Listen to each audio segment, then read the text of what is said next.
Hello and welcome to the second blog in the series of updating you how I'm getting on my master's degree in songwriting and music production. Remember to turn the fan off this time, but as you can probably see and hear outside, it's a typical British Sunday morning. It's actually chucking it down. So I'm afraid you'll just have to bear with the ambient background noise, which I might sample actually for some of the tracks I'm doing. I can't believe it's 4 weeks since we started the course. We're all getting on well together, the students. We've got a Discord channel where we're all a lot of banter and exchanging ideas, and people from as far away as New Zealand, Australia, Slovenia, Thailand, America, Canada, the UK. It's absolutely amazing. The personal development plan went in with my goals, and now that I had a debrief from Holly Bahagia, who is a film composer and a singer-songwriter. And she gave me an amazingly detailed feedback on the 3 songs I submitted and suggestions on how to basically achieve the goals that I set in the personal development plan that accompanied it. So the first track that I put into practice with that is 623, which you may recall, it was the news item where a guy called Den, who was on his final day in work before retirement, gets to a train crossing. And the train normally, barrier, they're lifted up at 30 seconds or so and the train goes past, and after a minute and a half nothing has happened, so he decides to go around the barrier and unfortunately meets the Paddington to Exeter train at 100 miles an hour. So quite difficult to make a song out of that, and that was a good challenge.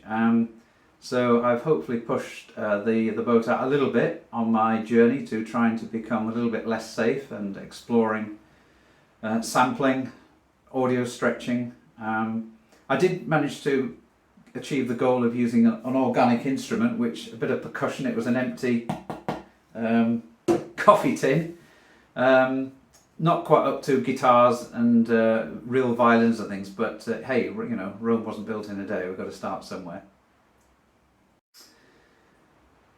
So I submitted that, and I've just had the feedback from it from a chap called Mick Cook, who again is a film composer but was also played in the band Belle and Sebastian.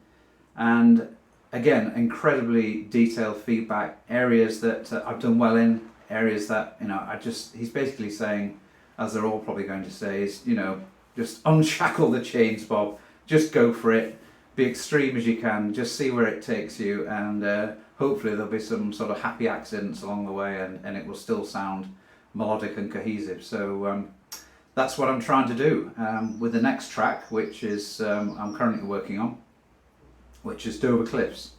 The background to that one is, we all know Dover Cliffs as that white beacon welcoming people home, either from holidays or through the centuries, warriors returning home, fighter pilots, etc.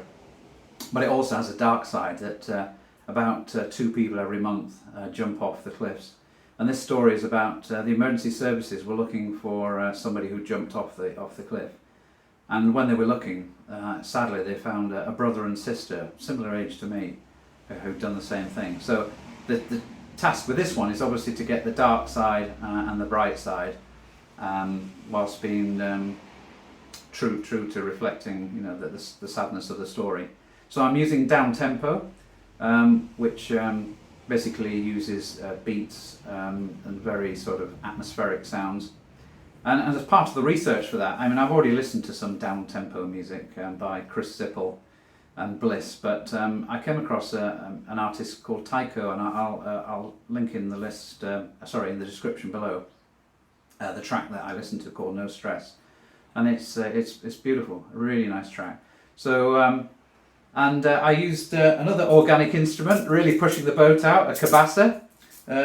But to my absolute amazement, when I played it in, and I wasn't using any auto quantize, and I'll show you the screenshot, I actually played it in really well. So I'm pretty useless at the piano, so maybe I'm now a cabasist. Let's see. So I've got a 1-to-1, which is where I get 30 minutes with one of the tutors each week. And this week it's with James Grover, who is a music producer who's done work for David Guetta and Little Mix. And I've got a sort of a rough version of it for him on Thursday, and I'll see what his feedback is so that I can implement that and do a bit more work on the track. So these are the 2 songs that I'll have in for Home Studio Corner. I won't be able to do the other 3, the course is just too busy.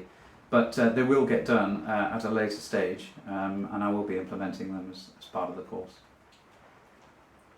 The other things that we have during the course, normally once a week, is we have, it's almost like a fireside chat with an artist. And this last week it was Tom Baxter, the singer-songwriter who's done work for Shirley Bassey, which is how I came to listen to him. He did the opening track, Almost There, on her album The Performance. And it was really interesting just to see how he goes about composing music.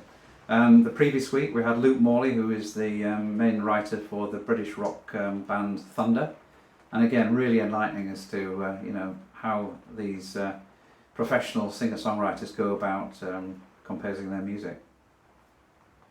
So there we go. That's a summary of the last few weeks. Really enjoying the course. Looking forward to the next few weeks as the expectations ramp up a little bit, and hopefully I'll be doing a lot more experimenting.